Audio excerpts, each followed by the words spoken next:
بەڕێوەبەراتیەکانی توندوتیژی دژی ئافرەتان لە هەرێمی کوردستان ئاماری شەژمانجی یەکەمی ئەم ساڵیان بڵاو کردەوە کە بەپێی ئامارەکە لە شەژمانجی سەرەتای ئەم ساڵدا 63 حاڵەتی کوشتن و خۆکوشتن تۆمار کراوە، بەڵام لە شەژمانجی سەرەتای ساڵی ڕابردوودا 69 حاڵەتی کوشتن و خۆکوشتن تۆمار کرابوو. هەروەها لە شەژمانجی سەرەتای ئەم ساڵدا 187 حاڵەتی سووتان و خۆسووتاندن تۆمار کراوە، بەڵام لە شەژمانجی سەرەتای ساڵی ڕابردوودا 180 حاڵەتی سووتان و خۆستاندن تۆمار کرابوو.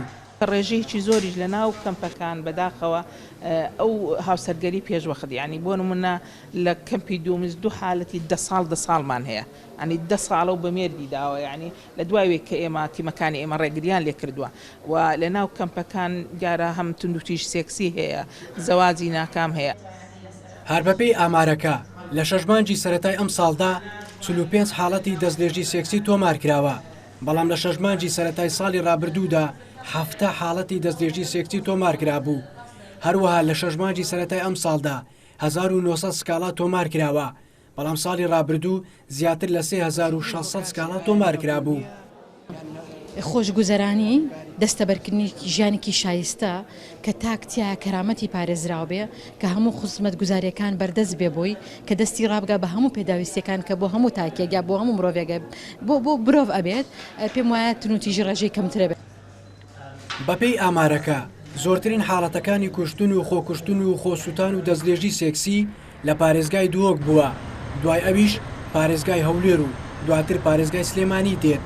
بەڕێوەبەری بەرەنگاربوونەوەی توندوتیژی دژی ئافرەتانی دۆچیش وەکارەکە بۆ زۆری ڕێژەی ئاوارەکان لە پارێزگاکەیاندا دەگەڕێنێتەوە.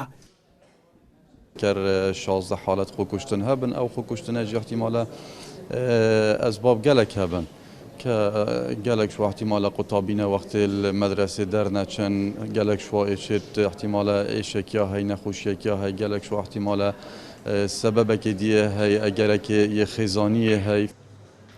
بەپێی ئەو ئامارەی بەڕێوەبەراتیەکانی توندوتیژی دژی ئافرەتان بڵاویان کردوتەوە، جگە لە حاڵەتەکانی سووتان و خۆسووتان کە زیادیان کردووە، جۆرەکانی تری توندوتیژی بەرامبەر بە ئافرەتان کەمیان کردووە. شیراز عەبدوڵڵا NRT هەولێر.